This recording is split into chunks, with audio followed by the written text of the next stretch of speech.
Good morning, everyone. I'm going to allow my panel guests to introduce themselves, and then after that we will move into some of the very relevant discussions that we're going to have this morning. Okay, so without further ado, maybe Damien. Hello everybody, my name is Damien Tromel. I work for DreamWorks Animation Classics and I head the acquisitions and I'm creative. Now we handle a number of properties that are spun off from our feature film division, such as our new series which we are launching, Riders of the Burke, based on How to Train Your Dragon film. We also have classic brands which we are relaunching and redeveloping, such as Mr. Magoo, George of the Jungle, Underdog. And we also have very big classic properties such as Naughty, which we recently acquired, or Postman Pat.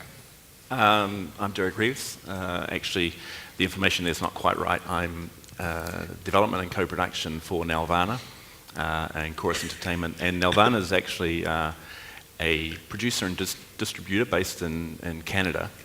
And we focus entirely on animation and children's animation for shows from 13 years and younger. We probably have in production at any one time about 10 TV series. We're aligned with our parent company is Chorus Entertainment, which is a broadcaster, so we're closely aligned with a number of Canadian broadcasters, three of which are focused on children's television. So that's very much part of our model. And we do a lot of co-productions. So about half of our productions any given year are co-productions. Some of the bigger brands we have are Babar, Franklin and Friends, which we've done as a co-production in Singapore. Beyblade, which we've been part of as a co-production with Japan, and quite a long library going back about 40 years or so. So we both produce and we distribute globally. Thanks. And then we have Henrietta from CBeebies. Hello there.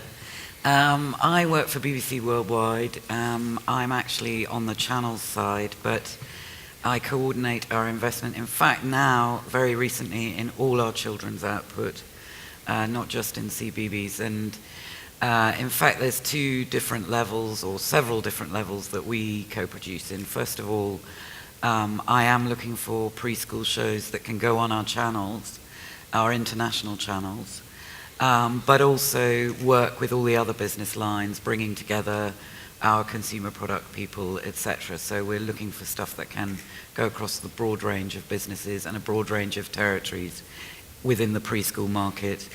Then on the older children's stuff, we can act as a partner and distributor in the more conventional sense. We don't have older channels. We're literally, the channels are for the preschool market. And we've done a number of, in the 2 years since I've been there, I've done a number of co-productions, and yeah, we're looking to invest more and more going forward. So. Okay, next from Rovio, we have Tian.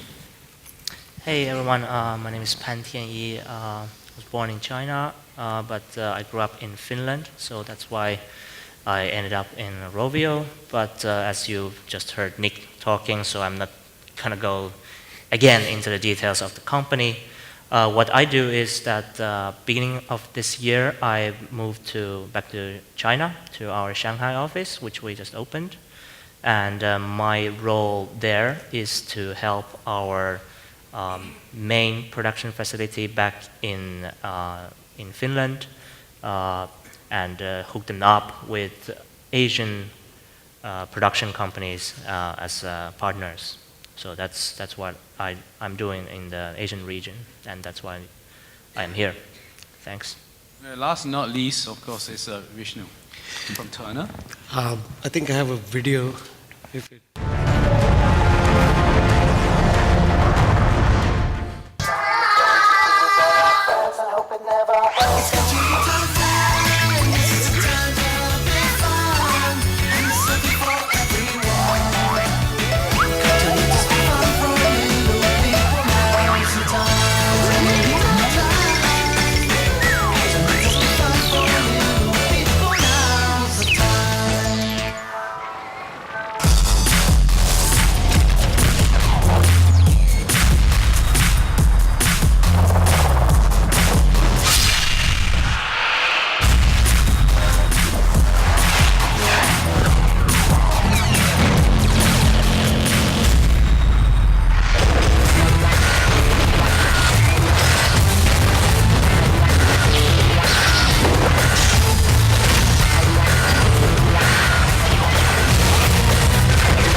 My name is Vishnu Athreya. I look after the kids' content strategy for Turner Asia Pacific, predominantly Southeast Asia and the Australia markets. It's good that we've just launched 2 channels. It actually happened this Saturday, December 1st. We launched Tsunami, which is a boys' action channel, and we launched Cartoonito, which is a preschool channel, or big fun for the little people, as we call it. This is on back of the success of Cartoon Network being the #1 international channel in this part of the world. It's been a great ride for us. Looking after, I mean, we've have content from our studios in the US. We have great acquisition content, maybe from Warner Brothers or from studios across the world.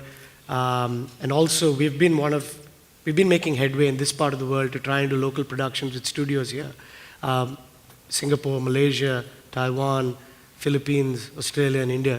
So each of these markets do bring a lot of sizable revenues as well as viewership share for us. So it's important, and we've been working pretty hard on creating local content in this part of the world, working on co-productions as well as originals. I do have another clip, if you don't mind, just to share, and that might actually show some kind of stuff that showcase some kind of stuff that we are doing in this part of the world in terms of co-production and financing, putting it together. Please roll. Due to some technical fault, we might play that later. Okay, I can act it out if you want. Oh, do, go on. Please do. The rest of us would love that. Let's see if we can get that clip later on and play that. But you know, the animation industry has been growing at a tremendous rate. You know, according to Digital Vector Industry Report, in 2010, the animation industry was slightly below 200 billion. By 2015, it's expected to grow to 350 billion. So this tremendous amount of growth that we are going to anticipate in the next 2 or 3 years. China certainly is a large part of that. I have statistics to show that just China alone, there are some 5,000-6,000 animation companies that will produce some 200,000 minutes of animation just in a year alone. Incredible statistics. So, you know, the industry is growing, opportunities are abound, yet there are challenges, and both broadcasters as well as content IP owners are looking to co-production increasingly, right? And I think co-production and financing are interlinked. That would be my first question for the panel. And this one, perhaps, Derek, you could start us off. Why do you see this huge push now towards finding co-production partners as opposed to the old models where people either did it for themselves or they were just quite happy to find outsource or work for hire kind of arrangements? What is really pushing this in these new models? Yeah, I think there's a number of reasons why we look at a co-production over an outsource model. You know, I think one of the things that both an outsource model and a co-production allows us to do it is it expands our bandwidth, the number of productions we can do. But what an outsource model doesn't allow is it doesn't allow for accessing other markets. So our partners quite often bring in, you know, their region or their market. Doesn't really mean that the co-producers have a bit of skin in the game. They're interested in what gets made and what gets completed and what gets put on screen, and that's really important to us. We obviously expect a certain amount of investment to come from our co-producing partners in their region, and the combination of those things make co-production a much more viable option for us as we look at how we're going to finance and how we're going to package any given TV series. So that offers a lot more to us these days than looking for a pure outsource relationship. Damien, DreamWorks is in a very enviable position. You know, you own some really strong global brands, right? And yet, you know, co-production is something also that you are looking for to extend these IP and maybe also looking for new IPs. Maybe you can share some perspective. Yes, as Joachim said, we're in a very unique position where we own a lot of properties, a huge catalog of IPs independently, and a lot of our core talent and animation teams are focused mainly on our feature film division and maybe some development. But what we do go afterwards with our other properties, which are mainly geared for television, is co-producers, producers in various markets, such as France or August Media here in Singapore, with MDA, which we bring them on board as our producers, because we do not want to produce these series ourselves. We will act as executive producers in a strategy of the brand as a whole. So we will find the partners and put them together and get them to play nice. Make sure that the synergy and the strengths of each compensates for the weaknesses of each other. And then we will oversee and make sure that the production goes through properly, and we will give them some equity in the brand, and basically tell them once the show finished, come back and let us know, so that we can start distributing it and managing the brand strategy as a whole globally. Tian, you may have quite a different perspective to looking for partners and in a way extending your IP, your brand. Please give us your perspective. Yeah, exactly. I don't know if Nick already touched upon this, but we're quite new on the animation field. We actually just started making animations, and we're in production of our first series, so we're slowly learning the ropes, as it were. But one good thing about financing is that at the moment, since we're part of the bigger company, which is very profitable, we don't actually need to worry about the financing part, which is one essential part of co-production. But having said that, we do have some other reasons why we would like to consider co-productions, specifically since here in Asia and especially China, which is our focus market, there are some benefits to having a co-production in terms of, for example, you can go past the import quota or some other restrictions that are put on by the government. So again, a little bit different reasons. But then again, we're still, I think, so far in the beginning of our journey that, as Nick said, if you have some good ideas, of course, please come to us, and let's discuss. Yeah. Now, maybe we could hear from Henrietta and then Vishnu later on from a broadcaster's point of view, right? So how do you see some of these advantages that you can get from more than one party, so co-production, multi-party type of content that's being developed that way? Well, for us, it's an essential part of things, because I don't think there are very many people left who can fully fund anything, and the BBC is no exception to that. So we need to work with other people, and I do think that creatively it's good too as well. I mean, I think it brings a lot to the table if there's, as long as there's a very clear vision in the first place that we can all buy into. I think having a couple of different sensibilities around the table is healthy and exciting.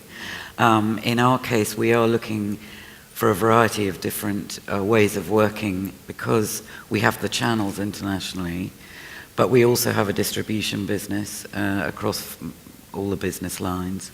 So we do a lot of different types of deal, from smaller investments into just channel-only stuff that we're looking for that's very CBeebies branded and will go on the channels. But then, broader, bigger investments where we take, full partnership in a lot of other rights. And, we're very open to looking at ideas from everywhere and excited to work with people. But, we do have to work with CBeebies UK, and that does bring with it, certain other expectations and things to consider as well that make it more challenging, I think. So for Vishnu, maybe I will ask you from your perspective, and if there are producers in the audience, looking to actually pitch to Turner, pitch to BBC, what should they be looking out for, right? What are you looking for, and how could they be more successful, right, in pitching ideas or concepts to you? That's an interesting question. From our point of view, I think as much as we are responsible towards great content, I think we're responsible to our shareholders. And our primary shareholders are our viewers, our kids. So as long as we are able to give them a great experience, and with compelling content, or with any fantastic value experience that they can get out of it, which finally to this audience it would mean a great show. When you're saying when they pitch, I think the primary requirement is to understand the need from both the market point of view and the broadcaster's point of view. What's available, what's not available, even a bit. I mean, of course it's all about the great idea, but the great idea comes from it being unique, differentiated, compelling. You can use all the standard words that we all use in conference rooms, but primarily it's a fantastic idea that can live a long duration of time. There's no point in having a great idea which is just short-lived. When we look at something as a network, we back something that's long-term. When we want to make it a franchise, again, an oft-repeated word, but it's an important word because franchises basically mean long-term, and that's what the channel is driven by. From a co-production point of view, or from looking at financing point of view, I think that goes hand in hand. I think you need to figure out what the great idea is and how can you make it happen with a good sustainable financial model. And that's what's going to help you longevity, I mean, in terms of how long it can actually sustain itself. Whether that means on air, off air, online, digital space, merchandise, those are the business aspects of it. I think primarily when we look at it from a network point of view, it has to drive great value to the kid. I love the notion that the kids, your audience, are considered as shareholders. Yeah. Exactly. It is. It's, I think, from a fans. from a content point of view, it has to be. Otherwise, there's no, because finally it's a product. It's like you're a fantastic retail service or a shop that they enter. If you have bad products up front, I mean, it's navigation. It's exactly the same thing. It's like animation is no special than any other world they live in. And this is a great world that they live in, and I think you should be able to deliver that promise to them. And we did talk earlier about this idea of understanding who you're approaching as well, because I think we talked about the fact that we probably have received some of the same pitches. Yeah. And the idea that CBeebies and cartoon would actually go for the same thing is it's understanding the brand as well is a very good starting position when you come through the door. Yeah. Some of the other broadcasters actually have also that challenge. Now, how do you balance, right, between a property that will appeal to local audiences and yet can have that global reach as well? And I think I'd like to hear from Henrietta. How do you balance this as you program across the globe, yet are actively looking for something that really sparks off on a local and works for the local audience as well?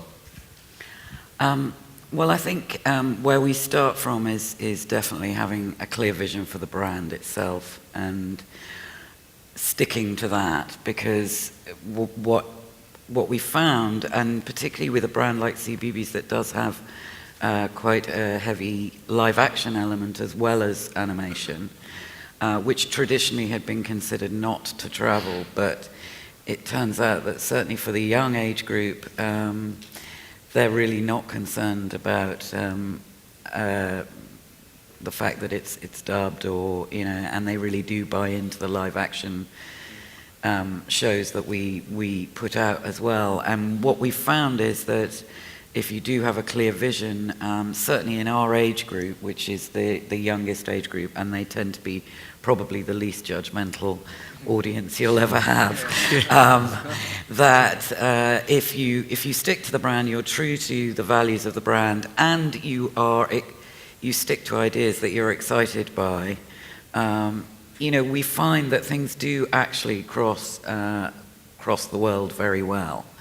And we found things that people have been nervous of in, say, Asia or maybe Latin America, or, because we do have quite a breadth of sort of cultural parts of the world to cover, that actually these things tend to work. If they're working in one place, they will work everywhere else. Yep. Again, as I say, we're quite lucky in working with the least demanding audience. Yes. I don't mean least demanding in not discerning, but the least prejudiced, shall we say. Vishnu, So- you may have a slightly different challenge. Your audience are a little bit older. Yeah. Yeah, I mean, this would be a good time if I can play the clip, because that kind of showcases some of the stuff we're doing here. Whatever this thing is, it's gone completely out of control. Which means it's hero time. We should give up, but you just said we don't give up. I mean, we should give up our dragon powers. I think Arjun has a plan. I hope so.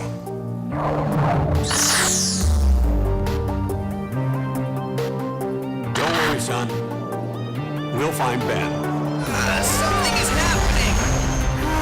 He always goes too far. Grandpa?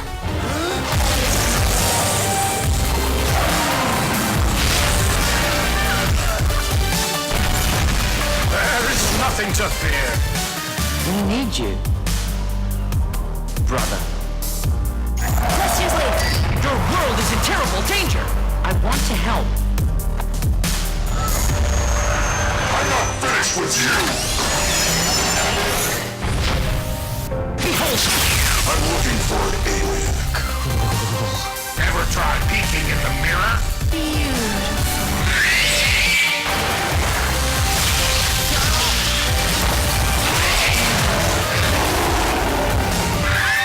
Dissection accomplished.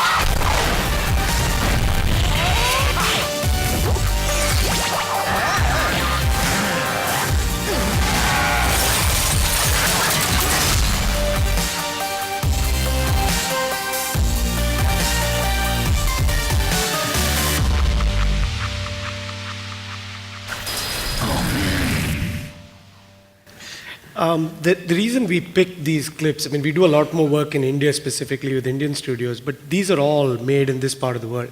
The Ben 10 CGI movie, despite it being a global IP, made in Singapore with the MDA as well as Tiny Island, the studio.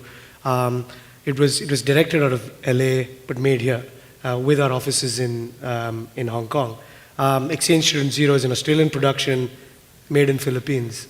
Arjun is done in Malaysia, Roll 21 in Malaysia, JB Goes to Bollywood again. I think what Henrietta said is absolutely right. It's understanding the audience first. Who is your audience? What are you making? What do they like? And then comes stage two and trying to put together the plan. I think sometimes we ourselves fall into the trap of putting the plan before the idea.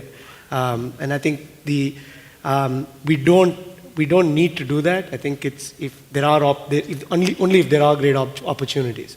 Coming to some of the examples here, I think it's important that even the studio understands what the direction of the network is. And by the time, and if it's repeat, like to give you an example of some of the properties, like say Arjun and Roll number 21, they're ongoing properties. And both of them are now from initially made for India, but now it's actually transcended beyond India. So even we've increased the quality of the show, we've made it bigger, we've invested more in it. But also the studio starts learning more about the brand. So they now know, by movie 3 in Arjun, I think they've started adding more value to it than we have. I mean, movie 1, we're like, no, don't do this, do this. Movie 2, we're like, okay, 50-50. By movie 3, we have few inputs into it. Same with the series. They start adding more inputs. Understanding the broadcaster, understanding networks, they now want to know what the ratings are.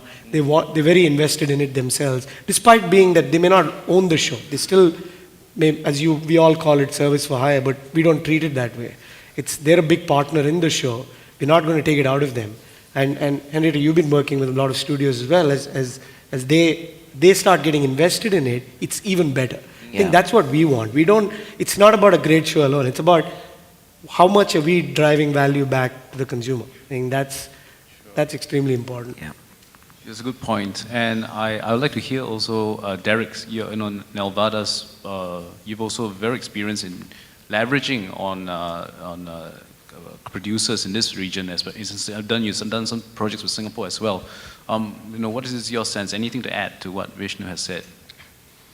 Yeah, I think what Vishnu says is absolutely right in that our first client is broadcasters as a distributor, and understanding what they want and what their brand is and delivering on that. And then what we're doing is we're telling stories that are going to resonate globally.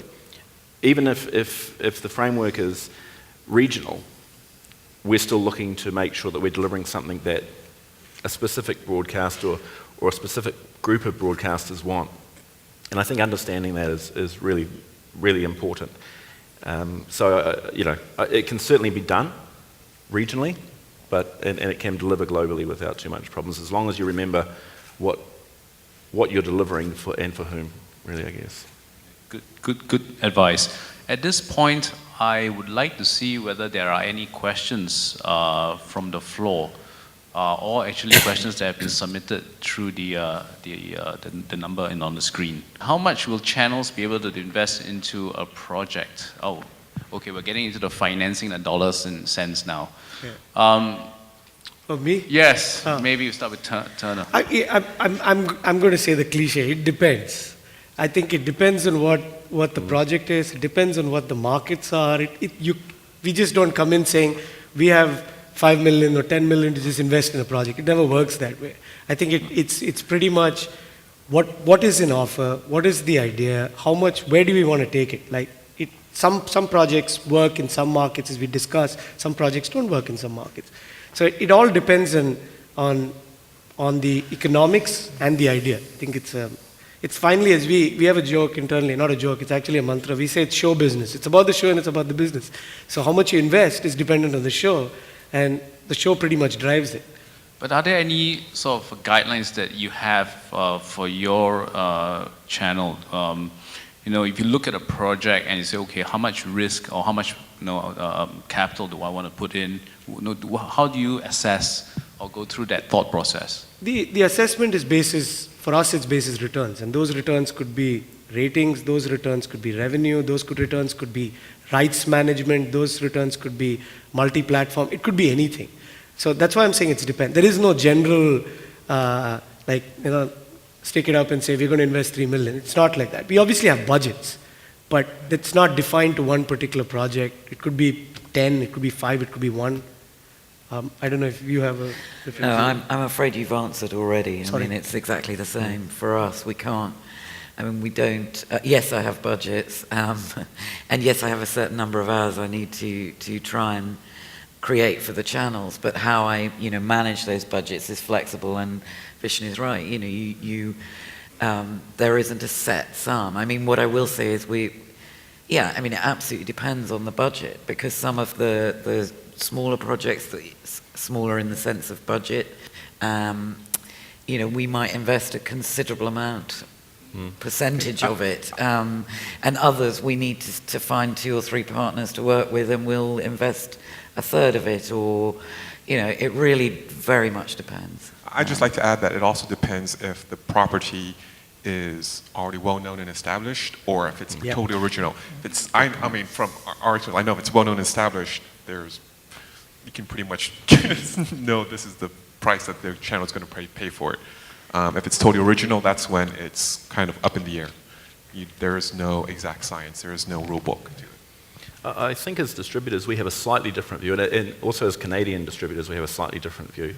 I guess as a guidance for what we look at is, if we can cover the hard costs of our budget, if we can cover our investment out of broadcast sales globally, then we would consider that a good position to move ahead, maybe with a 10 or 20% return. If we can do that, we think we're doing really well. So there's not big margins on top of broadcast sales, and we'll piece that together out of the people sitting around here. But what does change for us is, and this goes to the point about co-production, is that if we make a co-production in Canada with Singapore or with Korea or with Australia or with France or with whoever, it becomes Canadian content. And our broadcasters are required by law for their broadcast license to actually pay significantly more for Canadian content. So our broadcasters will pay, let's say $5,000 per half hour for something that's been made anywhere else in the world. If it's Canadian content, we'll pay $50,000 per half hour or $75,000 per half hour if we really want it, because it's Canadian content and we have to have a certain amount of hours per year for Canadian content. So those are kind of big factors in how we calculate out the financing of a co-production. Tian? Yeah, I was just kind of trying to wrap around from the exact numbers, maybe like through your segue, that what's the typical percentage, like the share of the IP or investment? Or I'm not even saying typical, but as in where it varies, just from the original question, like not the exact budget, but like how much do you invest in terms of share of IP? Are you asking in terms of investing into the IP or into the production? In the well, both. I don't know. I think IP is a completely different discussion because it depends on the IP. Do you see value? Because IP value is beyond television. Then it's not only television. It could be then the realm is completely different. Yeah. Production is different because then you're just dictating what is pretty much on screen and maybe certain ancillary projections out of that. Yeah. So two different things. 5% of Angry Birds is different from 5% of producing half an hour episode of Angry Birds. Yeah. It's two different things. Okay. 5% of Angry Birds, I don't think my corporate card would afford it. But It's an interesting discussion, and certainly IP is treated quite differently. And talk about production, right? It's really today about financing co-production. It's also about sharing out the risk, right, or the financial risk of putting a production out there. Would anyone like to share, in terms of, how you assess a partner from whether they can get subsidies or get support from their governments or not, right? Is this a big factor for you moving forward, or because I think we earlier discussed that coming from a lower cost country, right, offering low cost production capabilities is no longer enough, right? The co-production partner needs to actually bring something more now to the table. We have a property that we know we're going to put in production, and we're looking for a partner to come on board for a number of reasons. And a big part of that is to offset the risk and the amount of investment that we have to make. And so when we're looking around at what's on offer, we're looking at what kind of support we can get from generally government agencies or broadcasters who are in a similar position in terms of quota. In any way that can change that equation from a $6 million investment or a $7 million investment to a $5 million investment or $4 million investment. And the reality is we do get to choose. We get to say, well, this works for us and it's going to save us money in this region, and we love this company and we love everything that you do, but it's going to cost us another $2 million to work in that region. So it is a big factor for us. Yeah, I mean, I think I would guess the answer is similar from our perspective as well. I mean, it's important to us to, particularly, you've got something that you feel passionate about, that you really want to get involved in. You don't have the budget to cover 100%. You want to find equally passionate partners, but ones that can also bring something to the table over and above just a service. I mean, I think it's, the reality these days is that very few people, as I said earlier, can afford to cover a whole budget. And so, looking for good, passionate partners who like-minded can come from anywhere in the world.